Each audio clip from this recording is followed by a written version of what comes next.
સુરતમાં નવોદય ટ્રસ્ટ દ્વારા છાસ વિતરણ કરવામાં આવ્યું હતું। ટ્રાફિક પોલીસ કર્મચારીઓ અને નવોદય ટ્રસ્ટ તરફથી ઠંડી છાસ પીવડાવવામાં આવી હતી। હાલ કાળઝાળ ગરમી પડી રહી છે, ત્યારે આ ગરમીમાં પણ પોતાની ફરજ બજાવતા ટ્રાફિક પોલીસ કર્મચારીઓ માટે સુરતના નવોદય ટ્રસ્ટ તરફથી આજે છાસ વિતરણ કરવામાં આવ્યું હતું।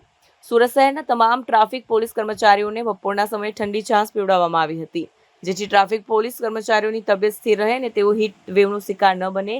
કિન્નર સમાજ દ્વારા ટ્રાફિક પોલીસ કર્મચારીઓને આ છાસ વિતરણ કરવામાં આવ્યું હતું, ત્યારે ત્યાં હાજર લોકોએ પણ કિન્નર સમાજના આ કાર્યને બિરદાવ્યું હતું।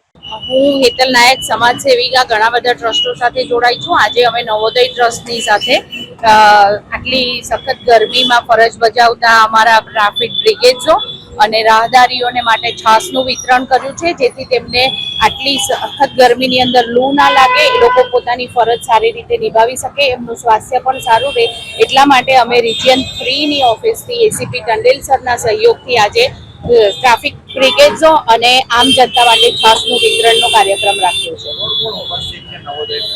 નવોદય ટ્રસ્ટમાંથી એમના પ્રમુખની આજે તબિયત નાદુરસ્ત હોવાથી નુરી કુંવર હાજર નથી રહ્યા, એમની સાથે અમારા એમના હિજડા સમાજમાંથી ઘણા બધા સભ્યો છે, આદિલભાઈ સાથે હાજર રહ્યા છે, અને અમે અહીંયાથી લઈને એકેનગર સર્કલ સુધી અમે આજે છાસનું વિતરણ કરવાના છીએ। ગરમી પડી રહી છે, વૃદ્ધોને બાળકોને શું સંદેશ આપશે?